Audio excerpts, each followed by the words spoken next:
Às vezes, a gente julga o que vê, mas não faz ideia do que aquela pessoa viveu. Hoje, eu quero que você conheça o Eduardo, um homem que foi ignorado por todos, humilhado nas ruas, mas que mesmo sem ter quase nada, foi capaz de salvar uma vida. E o mais incrível, anos depois, o destino decidiu retribuir. Essa não é só uma história de superação. É sobre como pequenos gestos podem transformar destinos inteiros. E como o bem, quando é verdadeiro, sempre volta. Se inscreve no canal, deixa seu like e compartilha com quem precisa lembrar que humanidade ainda existe. Agora escuta essa história, porque ela vai mexer com o seu coração. Oi, meu nome é Eduardo. Tenho 62 anos.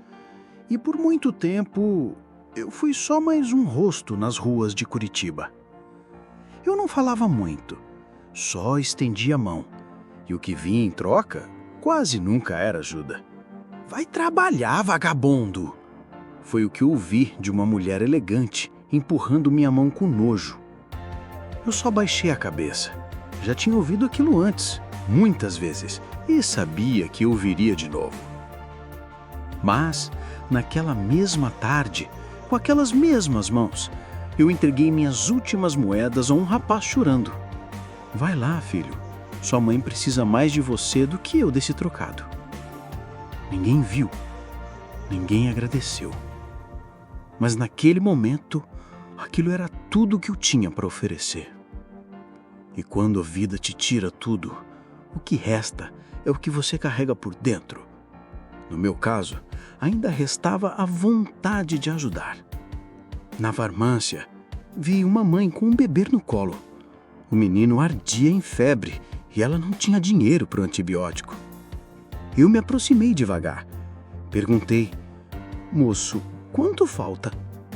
Tirei as moedas do bolso, deixei discretamente no balcão e fui embora antes que alguém tentasse me agradecer.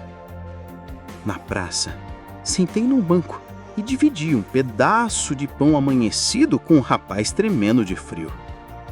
Mas a gente só perde tudo quando esquece que ainda pode dividir. Era isso que eu carregava. Empatia. Mesmo sem casa, sem nome, eu ainda era humano. E queria lembrar os outros disso também. Foi aí que conheci o Léo. Um garoto devia ter uns 17 anos. Ficava me olhando de longe, sentado no skate dele. Um dia, ele veio até mim. Por que o senhor ajuda os outros mesmo sem ter nada? E eu respondi: porque um dia alguém fez por mim. A gente ficou ali, conversando como dois velhos conhecidos. Pela primeira vez em muito tempo, alguém não me olhou com pena, nem com medo. Ele me ouviu, me enxergou de verdade. No fim da tarde, se despediu com um sorriso sincero.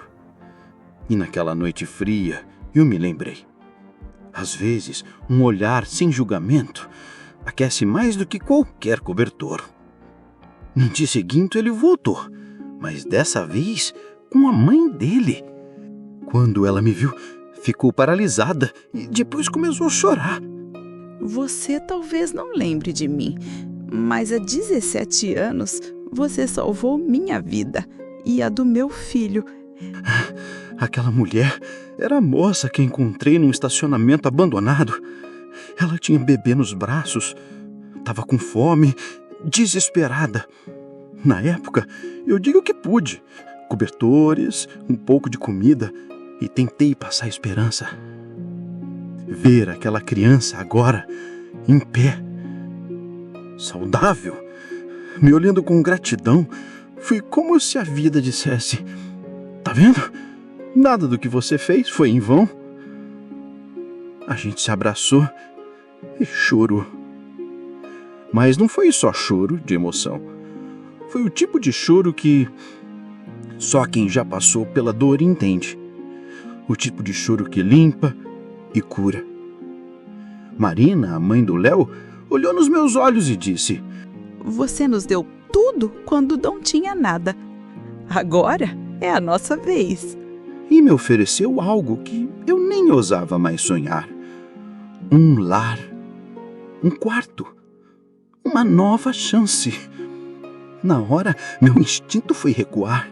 Eu não quero incomodar, murmurei envergonhado. Mas Léo colocou a mão no meu ombro, firme, com um sorriso cheio de verdade, e disse: O senhor não incomoda. A nossa casa também é sua. E foi assim. Depois de anos vagando entre olhares frios e calçadas duras, eu deixei de ser invisível. Hoje, eu tenho uma cama quente, tenho um prato de comida, tenho uma família. Mas mais do que isso, hoje eu recuperei algo que ninguém vê, mas que dá sentido à vida: a dignidade. O bem sempre volta. Pode não ser no tempo que a gente espera. Pode vir das mãos de quem a gente nunca imaginou. Mas ele volta. Porque gesto nenhum de amor se perde. Ele só espera o momento certo para florescer de volta na vida da gente. Você percebeu? Eduardo não tinha quase nada, mas tinha algo que muitos perderam: a capacidade de se importar. O mundo precisa de mais pessoas como ele. Gente que ajuda mesmo sem aplauso, que faz o bem mesmo sem ser visto. E talvez você também já tenha feito algo que ninguém notou. Mas eu te digo, nada se perde. Nenhuma bondade é em vão. Se essa história te tocou, compartilhe com alguém que precise ouvir isso. Comenta aqui embaixo. Você acredita que o bem sempre volta? Se inscreva no canal, ative o sininho, deixe seu like. E lembre-se, às vezes quem tem menos é quem mais oferece. Até a próxima!